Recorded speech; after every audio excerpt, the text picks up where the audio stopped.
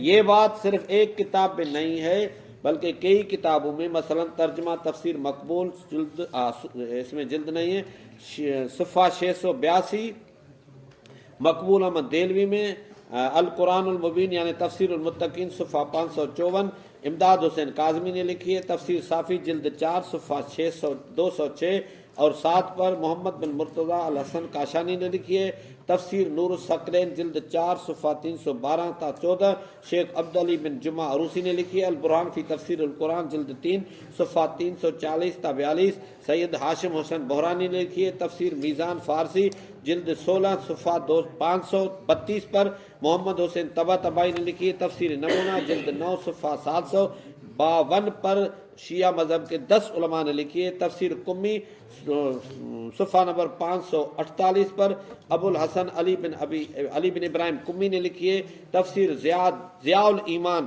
یہ سندھی میں اس کے صفحہ نمبر 681 پر، محمد خان مرتضائی لگاری نے لکھی ہے اصول کافی جلد 1 صفحہ 509، علامہ ان کا شیعوں کا علامہ فہمہ محمد بن یعقوب کلینی نے لکھی ہے بصائر درجات جلد 1 صفحہ 96 پر، محمد بن حسن غفار نے لکھی ہے عیون اخبار رضا جلد 2 صفحہ 274 پر، شیخ صدوق نے لکھی ہے معان الاخبار جلد 1 صفحہ 110 پر، شیخ صدوق نے لکھی ہے شیعہ مذہب کے 13 کتابوں میں یہ بات لکھی ہوئی ہے کہ خلافت ایک امانت تھی، اللہ نے زمین آسمان پہاڑوں کو پیش کیا، انہوں نے قبول نہیں کیا، انسان کو پیش کیا اور انسان نے قبول کیا، وہ انسان حضرت ابو بکر تھے۔ معلوم ہوا کہ صدیق اکبر نے کسی سے خلافت چھینی نہیں ہے۔ اگر یہ رخ صحیح ہے تو پہلے سارے جھوٹ، سمجھا؟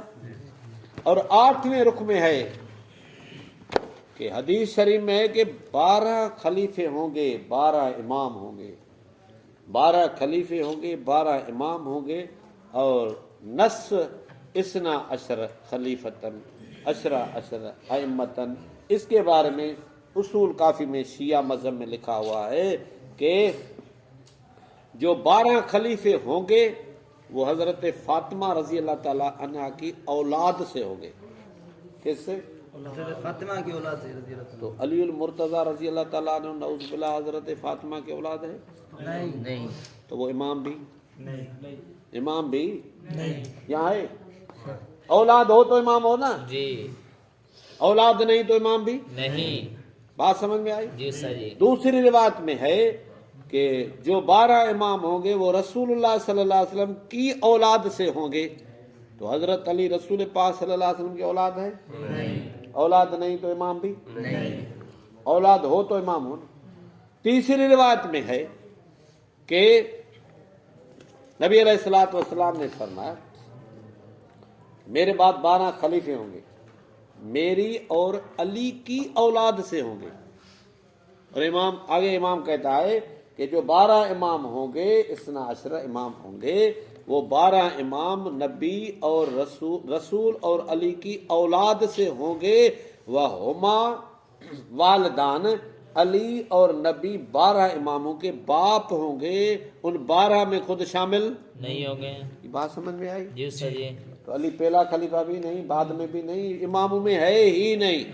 یہ بات شیعہ مذہب کے الشافی اردو ترجمہ اصول کافی جلد 1 صفحہ 124 باب 124 صفحہ 669 تا 673 تک محمد بن یعقوب کلینی نے لکھی ہے، اور ترجمہ بھی جو ہے اس کے ظفر حسن نقوی نے لکھا ہے، اور مجالس المومنین جلد 111 پر نور اللہ شوستری نے لکھی ہے۔ اگر یہ بات صحیح ہے کہ تو شیعہ مذہب کی پہلی ساری روایات جھوٹ ہو جاتی ہے۔ بات سمجھ میں آئی؟ جی صحیح۔ اور نواں رخ جو نواں رخ جو ہے، 8واں رخ، اب نواں رخ وہ یہ ہے کہ انما الشورى للمہاجرین والانصار فإن اجتمعوا على رجل وسموه اماما كان للہ رضا۔ شورا کا حق مہاجرین اور انصار کو ہے، جس کو وہ خلیفہ بنائیں، اپنا امام تصور کریں، اس میں اللہ راضی ہے۔ خلیفہ مہاجر انصار بنائیں گے، دوسرا کوئی نہیں بنائے گا۔ اگر یہ رخ صحیح ہے تو شیعوں کے سارے رخ ہی غلط۔ سمجھا؟ جی اب ہم نے یہ اپنے فرصت کے مطابق یہاں تک ہی کام کیا ہے۔ اب ہم نے آگے لکھا ہے کہ شیعہ مذہب والوں کو دعوت ہے کہ اپنے مذہب کو پڑھو، سمجھو، سیکھو، غور فکر کرو، اور یہ 8 رخ ہم نے تحریراً آپ کے سامنے پیش کیے ہیں۔ اب شیعوں کا کام ہے کہ اس میں سچ کون ہے اور جھوٹ کون ہے وہ خود کریں، ہم کیوں کریں؟ جس نے بے شک ہاں، ہم پرائے مذہب کے بارے میں کچھ نہیں کہیں گے، وہ خود تحقیق کریں اور اس کسی اصول سے تحقیق کر کے ہمیں بتائیں کہ بھائی یہ 7 رخ جھوٹے ہیں، یہ 8واں صحیح ہے۔ جب کسی ایک رخ کو صحیح کہنے کے اوپر آئیں گے تو پھر ہم بھی اس کے در پہ پڑیں گے کہ وہ کتنا سچ ہے، وہ بھی جھوٹ ہی ہوگا۔ بے شک اللہ تعالی ہم اور آپ سب کو اسلام کو صحیح سمجھ کر اس کی اخلاص سے خدمت کرنے کی توفیق عطا فرمائے۔ اس کا نام کیا رکھا ہے؟